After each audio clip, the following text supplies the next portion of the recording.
For trainers, collectives, and individuals that were looking for a program to follow that was chud-free, or perhaps one that came directly from us, there is Liberation Martial Arts Online. Thanks to Aaron Young, Ryan Grakowski, and E.Y. Yang for signing up. If you want to sign up for Liberation Martial Arts Online or want to increase your financial support for the Southpaw Project, you can find special tiers on our Patreon. You can also sign up for Liberation Martial Arts on Substack. If you'd like to listen to all of our shows without any breaks or interruptions, you can also find uncut versions of our shows along with Fighters Brew and SDS9, also on Patreon and Substack. This is the rebroadcast of my interview with activist and historian Dr. Gerald Horne from April of 2021, where we discuss his book, The Bittersweet Science: Racism, Racketeering, and the Political Economy of Boxing. This is Sam. This is Gerald Horne. And this is Southpaw.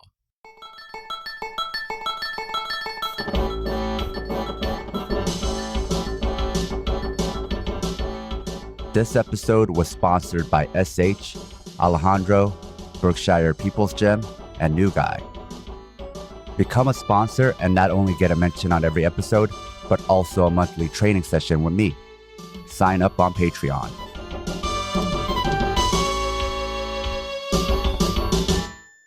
Today on Southpaw, I am very honored to have historian GOAT, professor of African American Studies, and the author of many, many books, Professor Gerald Horne. Thank you for coming on the show. Thank you for inviting me. I wanted to have you on to discuss your new book, The Bittersweet Science: Racism, Racketeering, and the Political Economy of Boxing, because this is exactly what this show is about, the intersection of racism, capitalism, and combat sports. Professor Horne, is this your first book related to sports? Yes, it is. Before I chose this topic, I was looking to do a sports book because since I was a tyke, I have been interested in sports. And I grew up in St. Louis, Missouri, where the St. Louis Cardinals are icons. And I started following the St. Louis Cardinals from an early age, even before I learned how to read. And I thought I would do a book on baseball, but I couldn't quite get a handle on it. And I was able to get a handle on the boxing topic. I know you wrote previously on jazz and movies, so is there a theme going on here? Well, sure. I've written on a number of topics, but those popular culture topics, music, film, boxing, there's a connective thread for any who choose to peruse those works. And the connective thread is organized crime, which plays a preeminent role in this society in general, and in those three areas specifically. And another theme, at least of the music and boxing books, is the question of racism, not least because Black Americans have played a preeminent role with regard to sports and music. And even with regard to the film book, there is a connective thread, at least with the boxing book, because both of those books engage the question of anti-Semitism, anti-Jewish fervor, and that was particularly prevalent and prominent in Hollywood, and still is to a greater or lesser degree. And certainly it was a factor with regard to the early history of boxing, because as you probably know, in the first few decades of the 20th century, a number of the premier boxers happened to be Jewish Americans. So there are connective tissues that unite all of these works. So touching on that, how can sports help us analyze our past and present? Well, I think that sports, for one, they generate a lot of capital. They generate a lot of profit and money. And in a capitalist society like the United States of America, it's difficult to understand the society without following the money. And sports also is an area, at least certain areas of sports, they constitute an area where Black Americans have been dominant to a certain degree. And that is not necessarily typical of many areas of capitalism, to put it mildly. And I think that there are many factors that help to explain that phenomenon, the uniqueness of that phenomenon. One is that sports are oftentimes based upon objective criteria.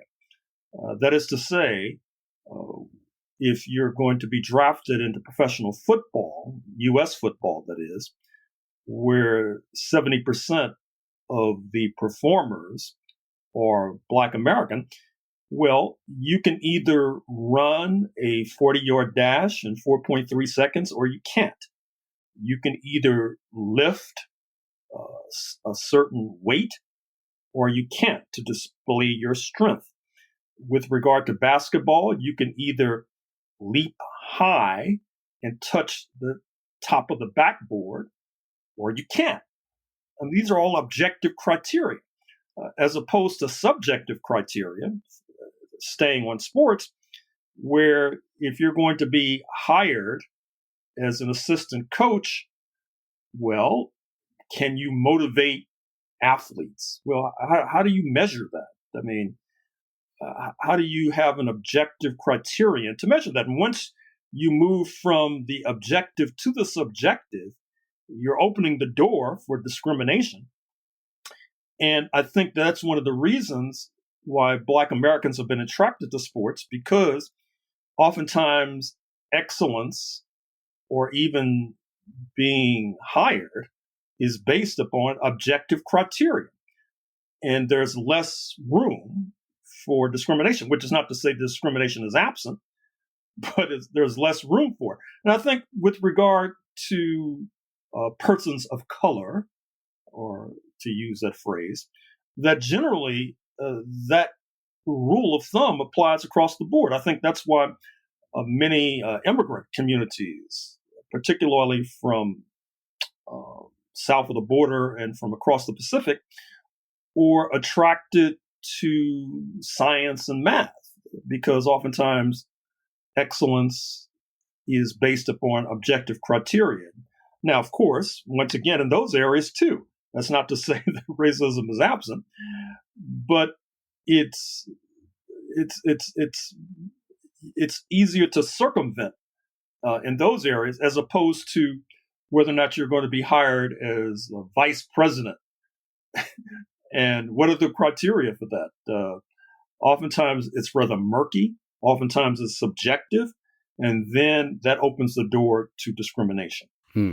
So it's not that sports isn't corrupt. It's just that the rest of America and capitalism is more corrupt. Well, that's one way to put it. I mean, boxing is certainly corrupt. I mean, at one point in the book, I quote someone saying that if it wasn't for lack of headroom, they should hold matches in sewers. This is the kind of atmosphere that has attached itself to sports over the decades, particularly to boxing. And of course, once again, this is not unique to sports, as your perceptive question tended to suggest. This is endemic to capitalism. I mean, look at all the corruption that flows from capitalism. I mean, you had Congress pass an act some years ago that sought to prevent U.S. corporations from bribing political leaders abroad. And everybody knows that that still happens. And then, of course, you have to ask the threshold question: why did they have to pass that law in the first place? Obviously, because corporations were bribing political leaders abroad and introducing corruption, or perhaps exacerbating corruption, as the case might be. So sports is hardly devoid of that pestilence. Specifically with boxing, what can it tell us about Black America, white supremacy, and capitalism? Well, with regard to white supremacy, a theme of this book is the decades-long search for the so-called Great White Hope. In a sense, it's initiated or inaugurated circa 1910, approximately 110 years ago, when Jack Johnson, a black heavyweight champion with roots in Galveston, Texas, knocks out the heavyweight champ in Reno, Nevada, which upset the apple cart in terms of masculinity, particularly in terms of black masculinity, because there was this persistent theme that black men lacked masculinity as defined in a capitalist society, because real men don't quote allow themselves to be enslaved, unquote. Real men don't allow themselves, quote unquote, to be subjected to Jim Crow. And this put an enormous chip on the shoulder of many black American men who felt they had to work overtime to overturn these stereotypes. And then that gives them extra jet fuel, which they use to their advantage in the boxing ring. And this, of course, is upsetting to the white supremacists.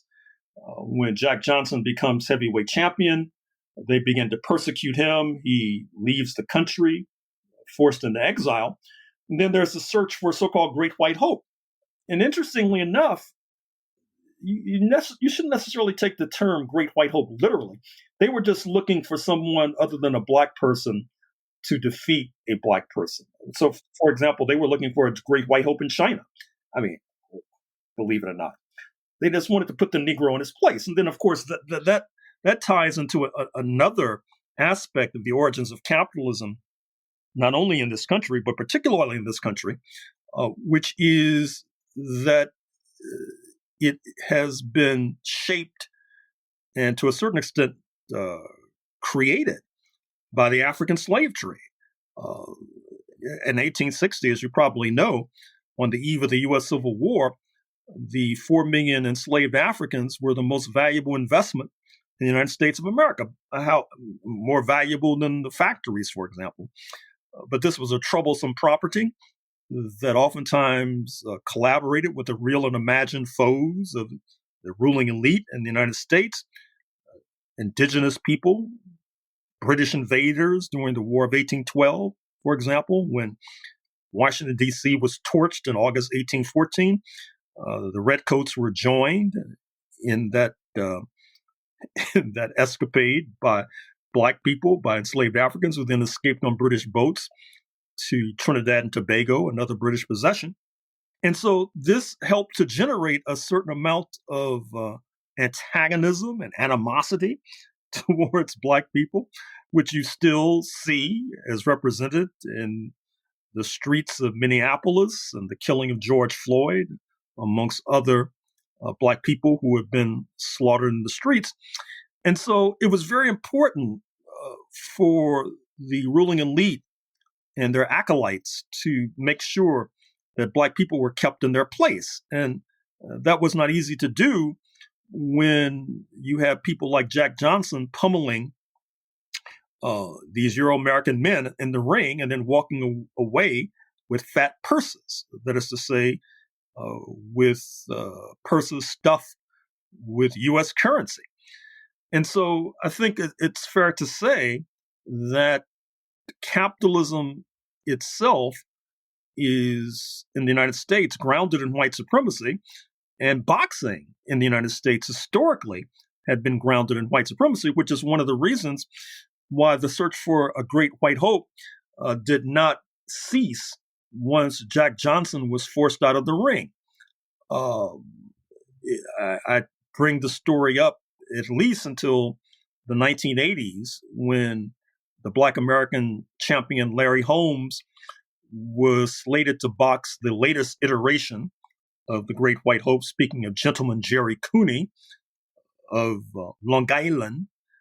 And Ronald Wilson Reagan, the U.S. president, was expecting, like many others, for Mr. Cooney to prevail. Of course, he did not, but in any case, they had set up a telephone connection in Cooney's dressing room for him to speak to Reagan after he had reestablished white male masculinity and its preeminence. But alas, that did not take place.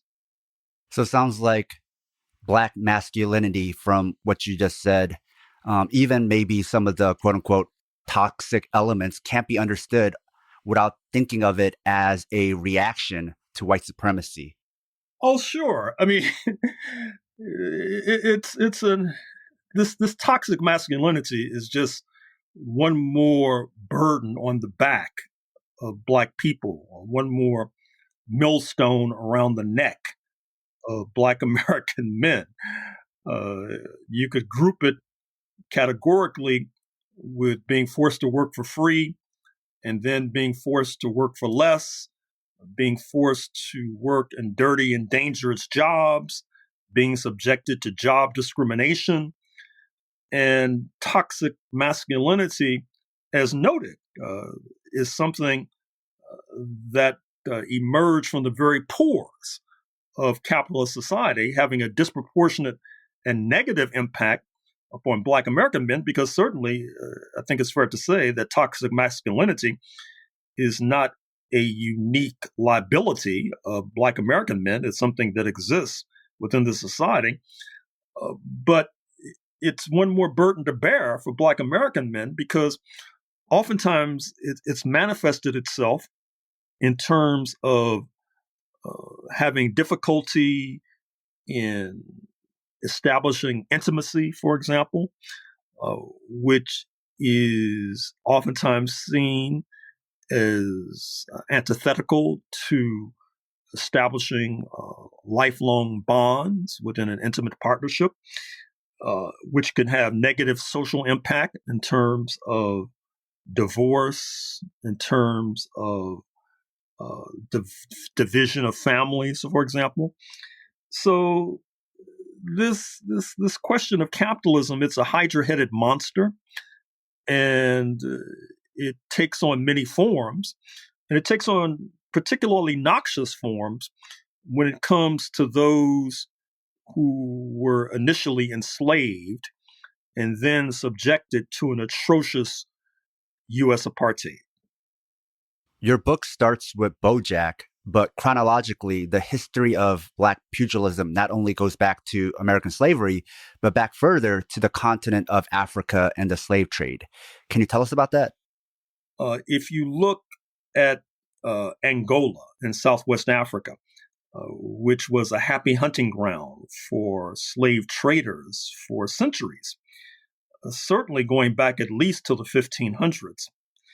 And interestingly enough, you have developing in Angola this choreography come martial arts called capoeira, which is oftentimes associated with Brazil. As a matter of fact, you can question whether or not it develops on the shores of Angola or develops across the Atlantic once the enslaved are dragged kicking and screaming into Brazil, which, as you know, had the largest population of enslaved Africans in the Americas.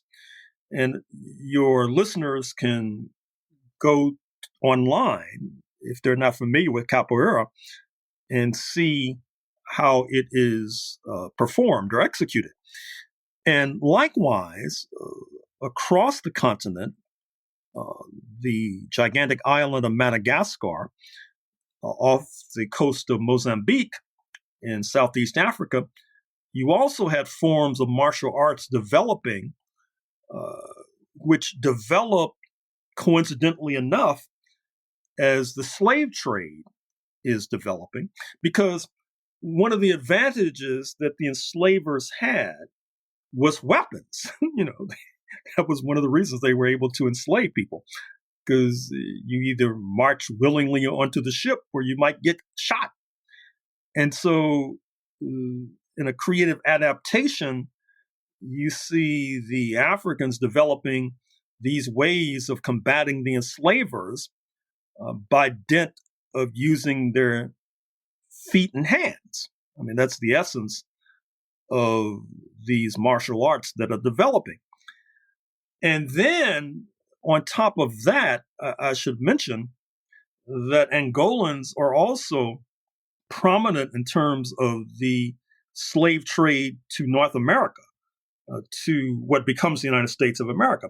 In fact, one of the largest and bloodiest slave revolts in colonial North America takes place in South Carolina circa 1739, known as Stono's Revolt. It was mostly Angolans. And as is their wont, as compared to, for example, the enslaved collaborating with the British in 1814, the enslaved Angolans in Carolina were collaborating with the Spanish in 1739, who then occupied St. Augustine, Florida. Florida, as you know, doesn't become part of the United States till about 200 years ago, circa 1820. And interestingly enough, one of the most significant prisons in this country is called Angola State Prison in Louisiana, because it's interesting. I mean, they bring these Angolans over here in chains, and then they're freed, quote unquote, and then they put them in prison. You can. There have been documentary films about Angola State Prison. It's quite notorious. And interestingly enough, if you were to do a DNA test, you'd find that many of the enslaved actually are Angolan. And so this question of Black combativeness, if you like, it's grounded in material reality. I mean, it's you have these certain writers who talk about Blacks excelling in certain sports. And they have these theories about their thighs. You might remember the CBS commentator, Jimmy Negrete, who was a commentator on U.S. football. I guess he was mesmerized by the notion of all these Black men on the football field. So he developed these theories about their thighs and all of that. And actually, it's really just the material conditions to which they were subjected, which brings us to BoJack, who was on the first page of this book, and the battle royal, which he was subjected to, but not him alone.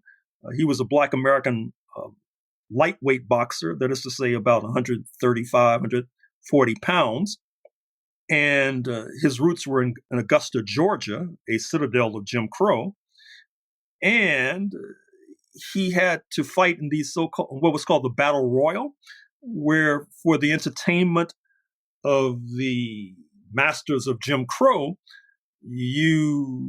BoJack and 7, 8, 9 other young Black men would be blindfolded, and then all of them put in the ring, and whoever emerges triumphant would get a prize. And it turns out that BoJack, more often than not, oftentimes emerged triumphant. And so with that kind of training and that kind of material reality, fighting one man non-blindfolded in the ring was a walk in the park. And so he becomes one of the biggest draws at Madison Square Garden in the 1940s, before, as so often happens to many boxers who are super exploited, he gets older and the injuries have accumulated. The pounding on his frame takes its toll, and he has to retire from the ring, but he is also subjected to a crass exploitation by management, his management. And so he returns to Dixie, to the South, and winds up shining shoes, despite earning a king's ransom in the ring. And that's an all too typical story, I'm afraid to say, of Black boxers. A note to our listeners: if you love the Southpaw Project, please support us and help us get paid for our labor by financially supporting us on Patreon. This will give you access to exclusive bonus content, like early releases of Southpaw Deep Space Nine, our fictional narrative podcast, Fighters Brew. Break-free versions of our shows without interruptions like you're hearing now. Bonus articles, Fighters Brew transcripts with extra content, Liberation Martial Arts Online, as well as our private chat group on Discord. You can also make one-time donations at Ko-Fi or show your solidarity by wearing our swag. You can find all pertinent links at southpawpod.com. And just to give listeners some context, Bojack died in February 9 of 2000. So these battle royals that he was involved in wasn't that long ago. Not at all. And as noted, he was not alone. And that's the story. I mean, this book, of course, deals with the boldface names. You know, Joe Louis, Sugar Ray Robinson, Sugar Ray Leonard, Muhammad Ali, Jack Johnson, Bojack, Henry Armstrong, Floyd Mayweather, who by some measures is the highest paid professional athlete right now. Of course, he's a boxer, and actually more or less in Bojack's weight class.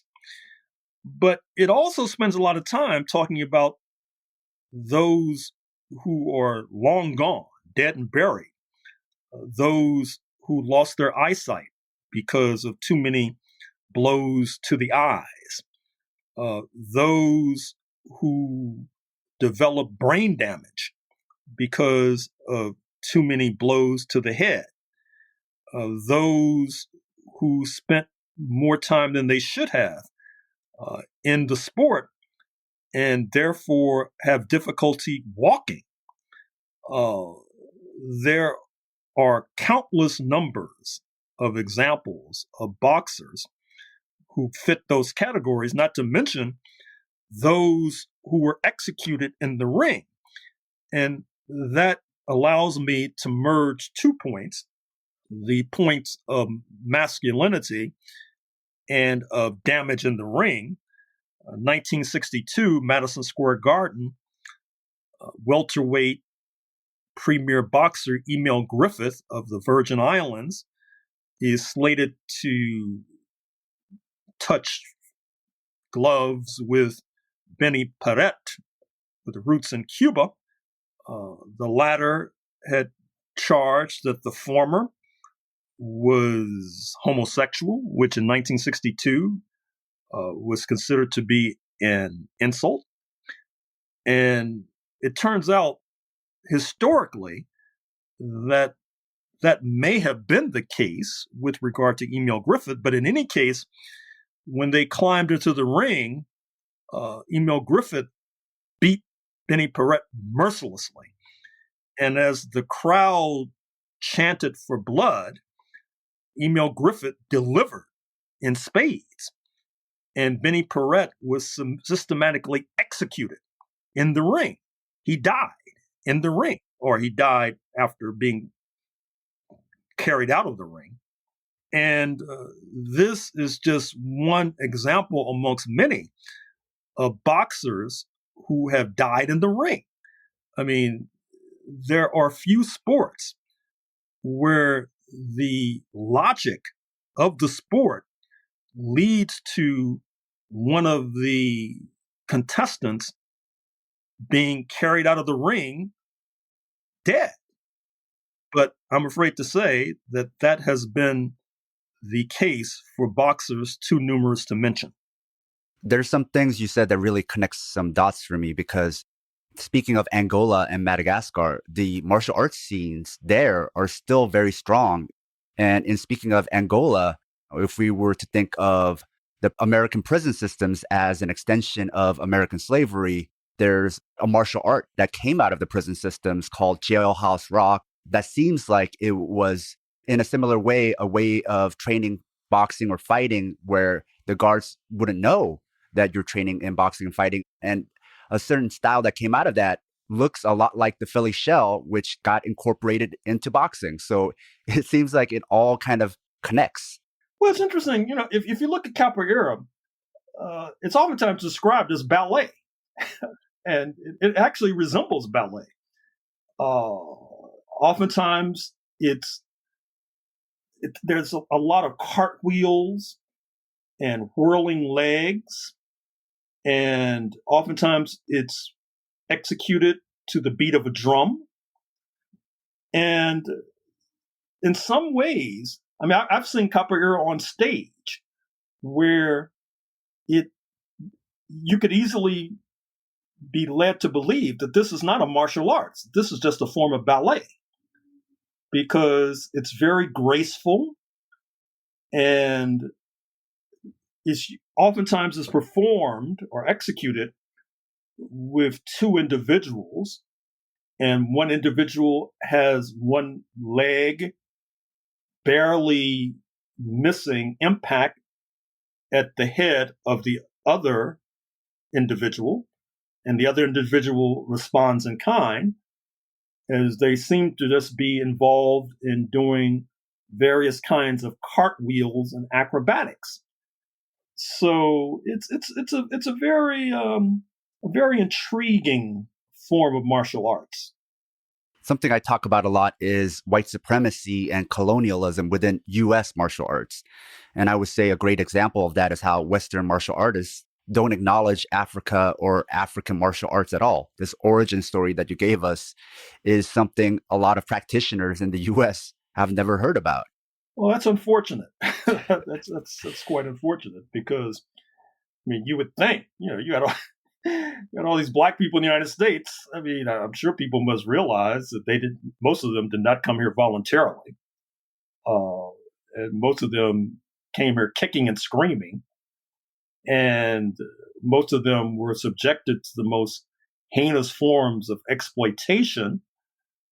And inevitably, that leads to resistance, which, and actually these people you're referring to, they may have an excuse because oftentimes in the historical profession, there is a reluctance to talk about slave resistance, and which is unfortunate because if you don't understand slave resistance, then you can't understand what I've been talking about for the last 30 minutes in terms of this Black masculinity and how it's translated into sports, how it's translated into boxing and professional football in particular.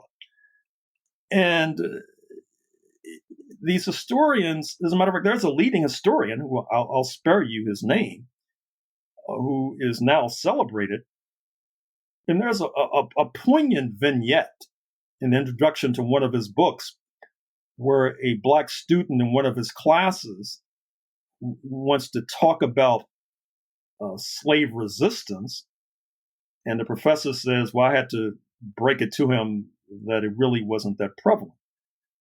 And I have to say, when I read that, I felt like throwing the book out of the window, but I didn't, because that's part of my job to read this sort of stuff. But that's quite typical, I'm afraid to say. And it obviously helps to throw dust in the eyes of the larger populace, makes it difficult for them to understand martial arts, boxing, professional football, and also on the flip side of the coin, makes it difficult for them to understand why organs of the state are oftentimes so hostile to Black people, because they see us as not only lost investments, because when slavery was abolished in 1865, it was one of the largest uncompensated expropriations of private property in history up to that point. When Britain abolished slavery in the Caribbean, Jamaica, Barbados, etc., they compensated the slave owners, with some of their descendants only being paid off totally as of 2015. Whereas, as a kind of vengeance against these slave owners in Dixie, who, after all, were responsible by declaring civil war, the deaths of hundreds of thousands of people. And so, as a kind of vengeance, they did not get paid off, except in Washington, D.C. That was the rare exception. And so I have this hypothesis that the anti-Washington ethos that you see in contemporary conservatism in the United States, which of course is disproportionately cited in Dixie, particularly in Texas, from where I'm now speaking, which was a leading slave state, that this anti-Washington ethos is grounded in no small measure in the fact that it was Washington who took their property without compensation, which then meant that Black people are seen not only as destabilizing agents in society, willing to ally with the real and imagined antagonists of the U.S. ruling elite, but also are seen as lost investments. People see lost fortunes when they see Black people walking down the street, which then helps to galvanize this antagonism and resentment and at times hatred, which makes it difficult for you to, Trevor Noah, the comedian, he had a segment a few days ago where he was talking about how Black parents oftentimes will tell an 8-year-old daughter how to respond when confronting with the police. Because apparently these beefy police officers can be intimidated by an 8-year-old girl, believe it or not. But if you look at the history, you'll understand why it is that even 8-year-old girls are not immune from being manhandled by police officers, and why a traffic stop for a Black person can rather quickly escalate into a death sentence, or even jaywalking can escalate into a death sentence. And part of the tragedy of the United States is that this all seems to be inexplicable. People are scratching their heads trying to figure out why this is taking place when it's utterly explicable. Something you've mentioned previously in other interviews was how fighting was a part of American slavery. Can you tell us about that? Sure. It's just like the battle royal. The slave owners obviously were titillated by the idea of putting two Black men in the ring and having them go at each other. And of course, I draw a parallel because in the concentration camps in Central and Eastern Europe in the 1930s and 1940s, the commanders of the concentration camps oftentimes like to have the inmates battle one another. And in fact, when I deal with the Jewish American boxing luminaries, like Benny Leonard, for example, and Abe Attal, for example, oftentimes in their oral histories, they talk about how they grew up in Irish American and Italian American neighborhoods. And so from the time they left their door to go to school, they had to use their fists to keep from being pummeled, which helps to explain how and why it was that you had so many sub-heavyweight Jewish American boxing champions in the 1920s and 1930s. Now, of course, what happens is that post-1945, you have the rise of a powerful anti-Jim Crow, anti-white supremacist movement. It's fueled by many different forces.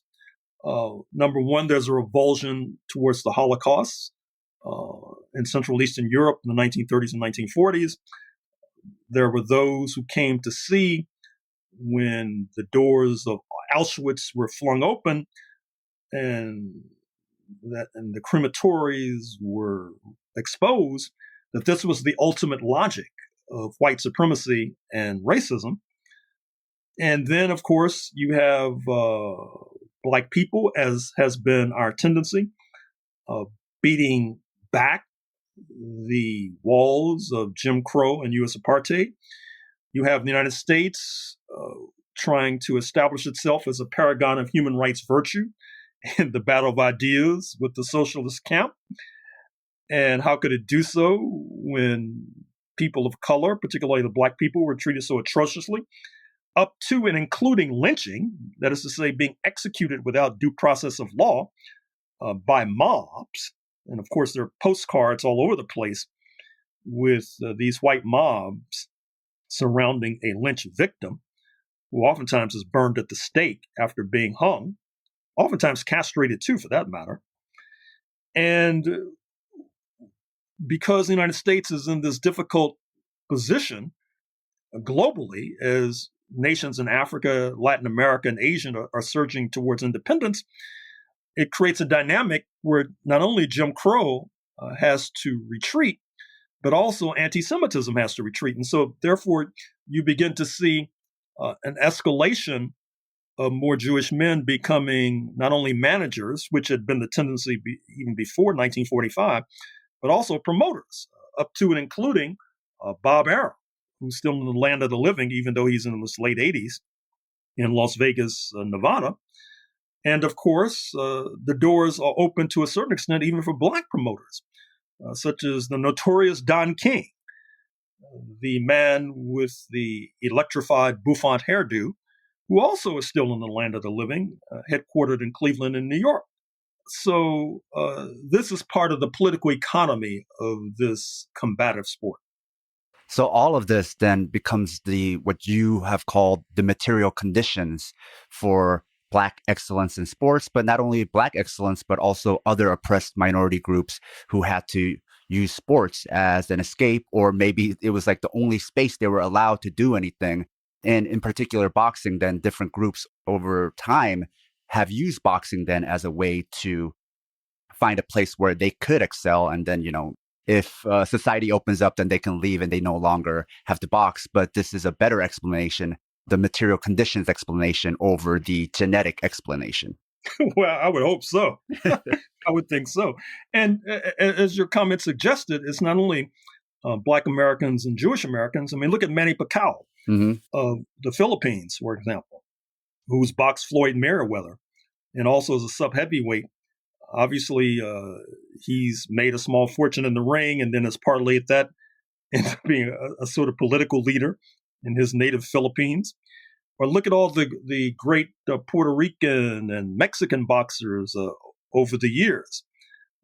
For some reason, Hector Camacho is stuck in my head right now.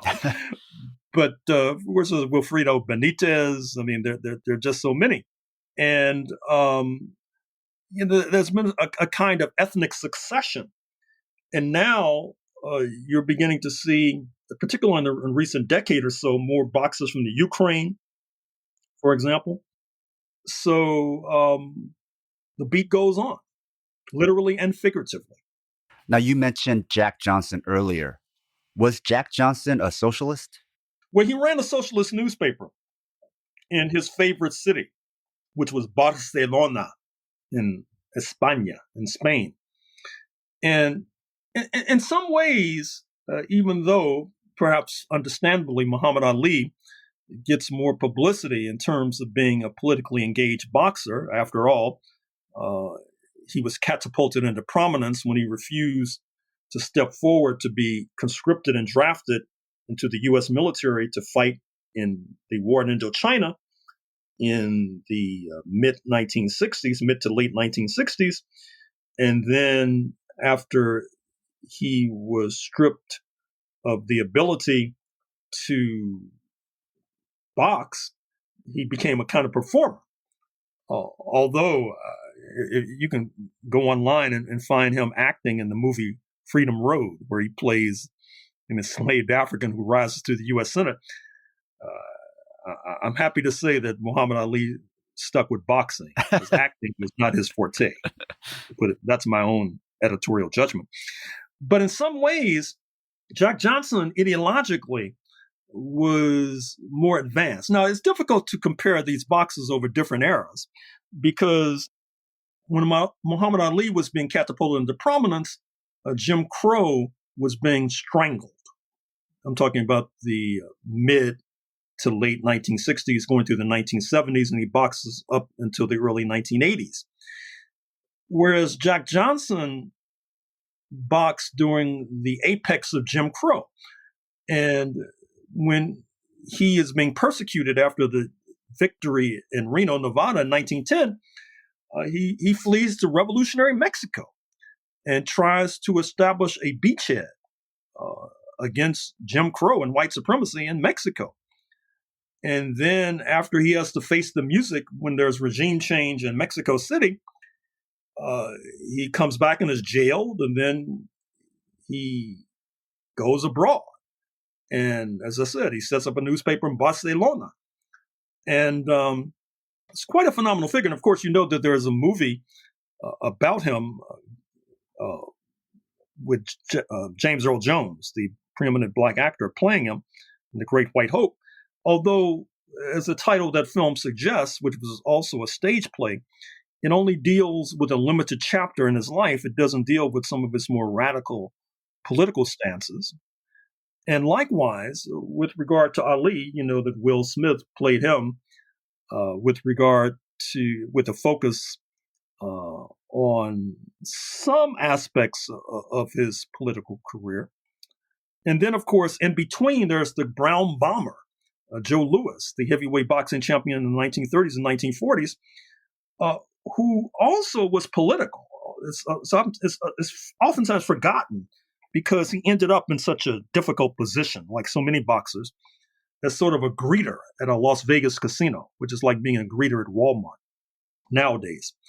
And people have forgotten that he was aligned with the organized left in the 1940s. That's one of the reasons, it seems to me, why he was hounded so relentlessly by the Internal Revenue Service, which figuratively held him up by his ankles and shook him until every coin fell out of his pocket, which then reduced him to a certain kind of poverty that led to his being this greeter at a Las Vegas casino.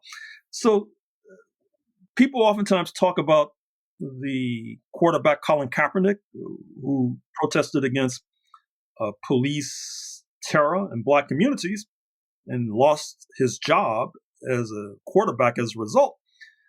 But there is a long history and legacy of these black athletes who were outspoken and who have been outspoken. And Colin Kaepernick, to a degree, is just sitting on their shoulders. If you love the Southpaw Project, become one of our financial supporters. It'll help us supplement the cost of running this project, the incredible time and energy we put into it 7 days a week, and you'll be giving us some breathing room, not only to juggle Southpaw with our day jobs, but also to expand Southpaw into other areas. We can't exist without your contributions. Show your Southpaw solidarity by supporting us at southpawpod.com. Joe Louis was also friends with Paul Robeson. Oh, absolutely. That's what I'm referring to. And Paul Robeson, for those who may not be familiar, was the tallest tree in our forest, the stellar student at Rutgers University, All-American football player, track star, baseball catcher, Columbia University Law School graduate, star of stage and screen, perhaps the biggest black star in Hollywood in the 1930s, also lived in exile in London in the 1920s and 1930s, but he was, of course, a socialist, an anti-imperialist. And after the political climate changed, because reference my post-1945 analysis, which not only witnesses the attack on colonialism and white supremacy, but also involves the Red Scare and the routing of socialists, and the routing of anti-imperialists and anti-capitalists. Foremost amongst them was the great Paul Robeson, who Joe Louis was fond of. And as noted, you can explain what happens to Joe Louis without understanding the overriding political atmosphere, which was conflicting with his progressive political stances. And Robeson, isn't he also a musician? Well, sure, he was a singer. And of course, your listeners can go online and listen to Robeson singing the song King Joe, which is his ode to Joe Louis, with the Count Basie Orchestra. 3 all-stars, the pianist and band leader Count Basie, the singer Robeson singing about Joe Louis.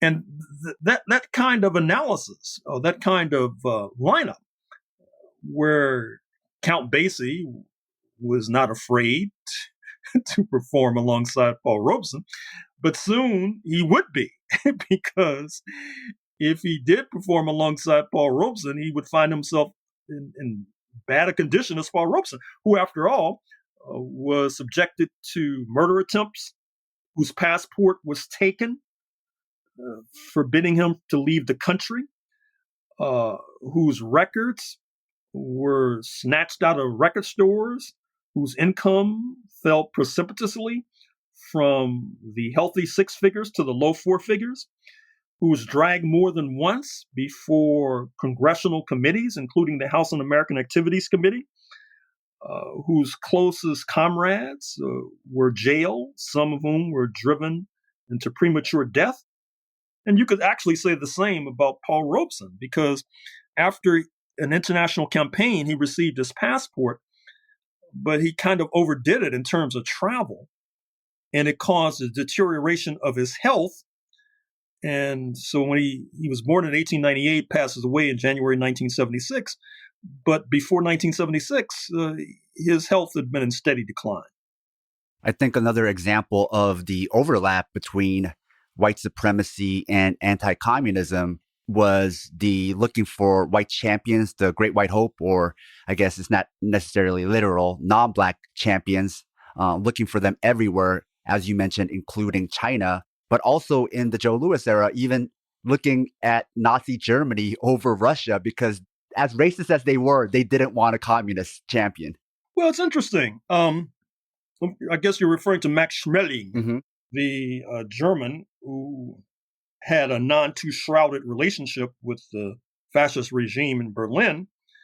And he had a number of bouts with Joe Louis. And as you probably know, I mean, there was a significant pro-fascist movement in the United States of America, not only as embodied in Charles Lindbergh, the man who achieved fame and notoriety with his flight in 1927 from New York to Paris in an airplane, but Father Coughlin, who was a kind of precursor of Rush Limbaugh or Alex Jones of InfoWars, the German-American Bund.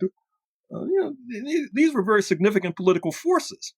And so it was not surprising when there were many in this country who were rooting against their so-called compatriot, Joe Louis, when he climbed into the ring with the man from fascism, speaking of Max Schmeling.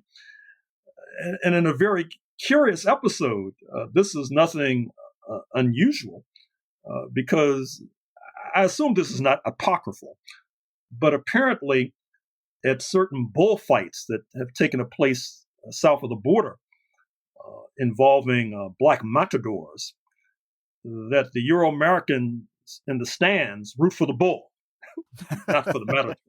And then, of course, you saw this during the Olympics as well.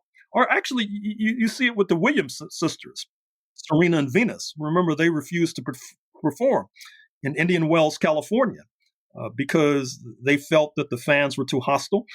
And, there's a lot of anti-Moscow sentiment in this country, even after the collapse of the Soviet Union. But Maria Sharapova, the blonde from Russia,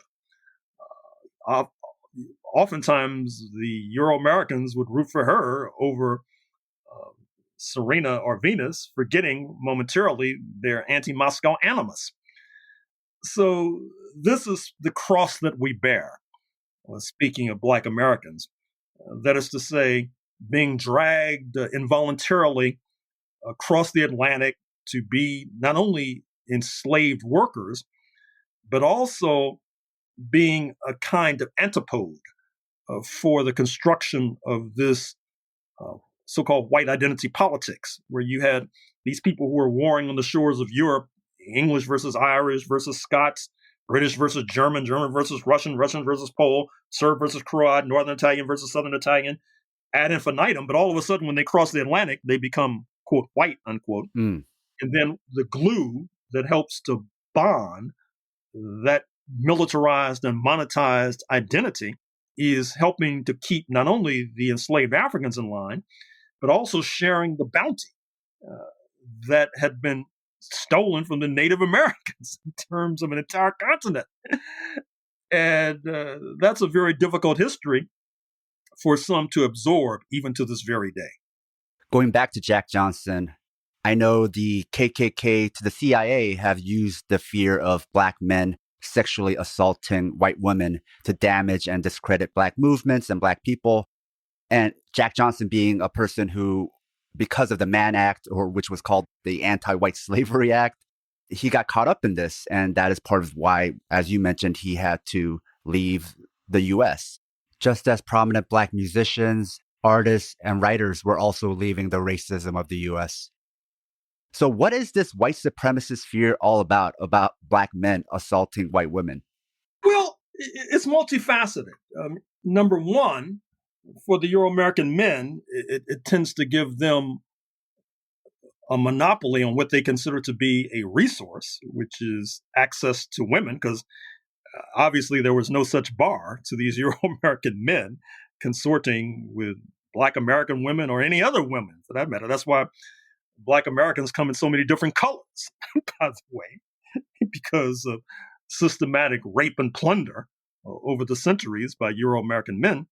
But also, I wrote a book on the 16th century, and one of the points that I made is that one of the differences between Spanish colonialism in the Americas and English colonialism was that Spanish colonialism post 1492 uses religion as a qualifier. That is to say, even when Stephen F. Austin works out a deal in Mexico City to settle in Tejas, Texas, about 200 years ago, he had to profess Catholicism. That was the qualifier. And that's one of the reasons why in Cuba, which was also a Spanish colony, that you could have Black conquistadors if they profess Catholicism. Whereas England had been an early convert, if you like, to Protestantism, inaugurated by Martin Luther in Germany, what is now Germany, circa 1517. And this inaugurated an entire era of religious wars, Protestant versus Catholic. And England, as a scrappy underdog, with the Catholics having a 1,500-year advantage in terms of recruiting, could not afford to be choosy in terms of choosing allies. So even though England had expelled the Jewish population in, say, 1290, 1291, they welcomed Jewish people fleeing the Iberian Peninsula into their ranks because they couldn't afford to be choosy. And of course, the historians, with their typical sleight of hand, have interpreted that as being the seeds of progressivism because of that maneuver. And so I think what happens is that this premium on whiteness and the premiums on pan-Europeanism becomes an essential element of colonialism London style. And you can't have whiteness, at least not officially, if you don't maintain the strict color line. And certainly you can't have whiteness and you can't have subjugation of Black people in particular, Black men in particular, if Black men have sexual access to European women. And so it all tends to fit together like a giant jigsaw puzzle. This actually connects to another question I had, which was in regards to settler colonialism as it pertains to Muhammad Ali proclaiming himself a Muslim, which was, as something you've mentioned, the film One Night in Miami depicts the night before. Can you talk to us about that intersection of settler colonialism, what was happening in Europe, religion? Well, when Muhammad Ali fights George Foreman in particular in the Rumble in the Jungle in the 1970s in what is now the Democratic Republic of the Congo, the subtext was Muslim versus Christian. Because Foreman was a proud Christian. As a matter of fact, now he has a flock right here in Houston, Texas. And that was resonating because, as noted, these religious wars helped to shape colonialism. That is to say, the wars between English Protestants and Spanish Catholics. And in fact, for the longest, an essential element of English identity was anti-Catholicism. And when the settlers broke away from London, 1776, and their vaunted constitution, part of the First Amendment, was religious freedom, so-called. And once again, I don't think it's been interpreted the way it should be. This was not only a way to garner and recruit more Europeans to keep the Africans in line and help to bludgeon the Native Americans into submission, but it's calling a truce in the religious wars in the interests of pan-Europeanism and white supremacy, basically. And so, as I said, all of this sort of ties together, and I explained it in more detail in the trilogy that I wrote, a book on the 16th century, a book on the 17th century, and then a book on 1776 and its discontents. With Jack Johnson, in his era, he wasn't just disliked because he was a black boxer beating up white boxers, but it was also because of his style. But he's one of the boxers that you talk about who helped to really define boxing as a sweet science. So can you talk about the technical aspect that Jack Johnson brought into boxing, what he changed? Well, it's oftentimes said about Jack Johnson that he made his opponent a comrade in terms of his opponent being defeated. In other words, Jack Johnson, the way he boxed and his defensive style in particular, and the way he could tie up boxers, he was converting his opponents into a victim or of their own demise, so to speak. And in the book, I use Joe Gans, Gans. Your listeners may want to look him up, or they can look him up in my book. As one of the first of the so-called scientific boxers, he gave tips as to how you should hold your feet and what angles you should hold your feet and how you should hold your hands or your fists and your gloves. And of course, there are different styles. Like if you look at Mike Tyson's style, the heavyweight champion in the 1990s, he had a kind of peekaboo style where his hands were held high. And this was also the style of Floyd Patterson, who was the heavyweight champion in the 1950s. Both had been trained by Cus D'Amato. And if you look at Ali's style, Ali oftentimes held his hands low. He depended upon his quickness. Jose Torres, who was also trained, if I'm not mistaken, by Cus D'Amato as well, and was a light heavyweight champion, and then who became a writer. He talked about how Muhammad Ali was able to have reflexes such that when a fist was coming towards his head, he could lean back and the fist would miss his head, for example. And then his feet, he was so quick and fast in the ring that he could stand on his toes, at least when he was in shape, and dance figuratively for 15 rounds. And was able, and then of course there's the classic fight in Zaire, now Democratic Republic of the Congo, with the technique that's launched 1,000 metaphors. I'm speaking of the rope-a-dope, where Ali, apparently his sidemen were able to loosen the ropes and make them more elastic. And he would lean up against the ropes, and George Foreman would then pound him, or at least George Foreman thought he was pounding him. Ali was covering up. But it was the fight, in order to be broadcast back in the United States, was in the wee hours of the morning. And it was hot. We're talking about Africa, we're talking about the Congo. And George Foreman was exerting himself tremendously, throwing all these blows while Muhammad Ali was sort of resting against the ropes. And then finally, Ali spins off the ropes and dispenses with George Foreman. So, I mean, this question of, as you know, A.J. Liebling, the writer for The New Yorker, called boxing the sweet science.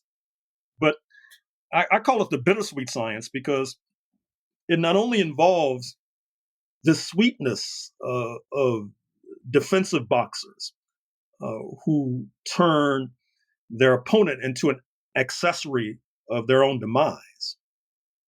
It's almost as if a fighter like Jack Johnson really doesn't have to do that much except to deliver the final blow to see his opponent on the canvas looking up at the sky. And there's a certain sweetness, there's a certain scientific rigor to that. But of course, as we've been talking about for the last hour, there's a putrid bitterness too, in terms of white supremacy, racism, exploitation, murder, brain damage, blindness, etc. Yeah, it does seem like there is both an exploitive aspect to it to black boxers, but then these black boxers in a lot of ways help to fight American apartheid and white supremacy because boxing was probably the only legal place for a black man to beat up a white man. Well, yeah, that was commented on more than once, how you could get paid handsomely for pounding some Euro-American man into submission in a boxing ring. But if you tried to do that outside of a boxing ring, you could get lynched. And that was a contradiction that was difficult for society to grapple with.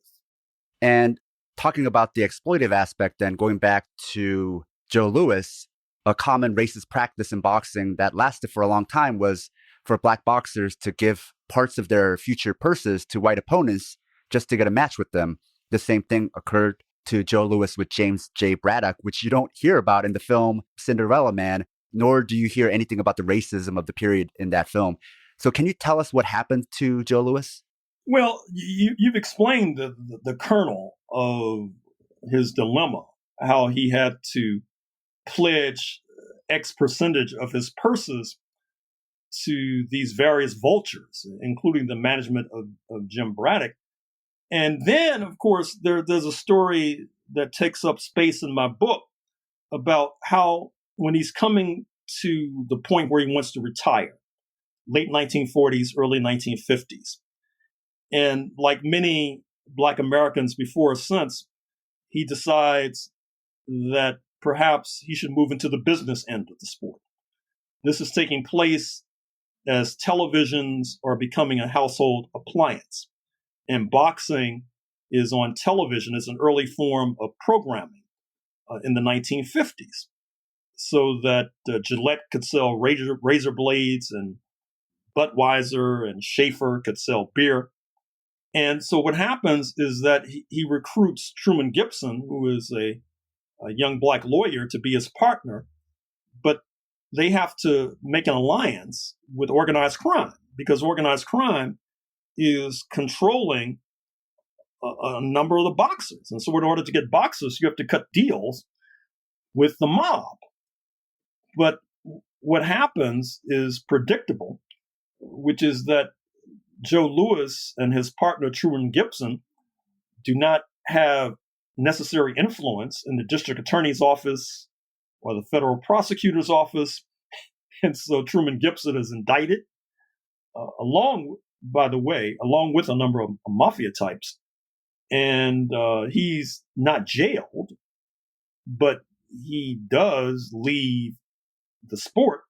That wrecks Joe Louis's business. And as I said, he ends up as a greeter in Las Vegas casino. But also, the aftermath is predictable when other mafia figures then move in after there's a big to-do made about cleaning up the sport with the ouster of Truman Gibson from the apex of the sport. That's all the questions I have for you, Professor Horne. This was a real treat and honor. Can you give us the name of your book again and perhaps some of your other books that might be good companions to read after this one? Yeah, the name of the book is The Bittersweet Science, Racism, Racketeering, and the Political Economy of Boxing. can be read profitably alongside Jazz and Justice, Racism and the Political Economy of the Music, which can be read profitably alongside Class Struggle in Hollywood, which can be read profitably alongside my trilogy on the 16th, 17th, and 18th centuries. If you like this episode and like what we do, support us on Patreon or Substack. We also have the Liberation Martial Arts program if you want to train with us from wherever you are. You'll find lots of techniques, exercises, theory, pedagogy, and even political theory. You can even get a monthly training session with me, either in person or online, depending on your location. We also have Fighters Brew, which is a manga-inspired martial arts audio series, as well as Fighters Brew transcripts that include martial arts tutorials. You can find Liberation Martial Arts online, along with Fighters Brew, on Patreon and Substack. You can find Southpaw merch at our store. You can find all pertinent links on the show notes, or by going to southpawpod.com. With all that said, thanks for listening.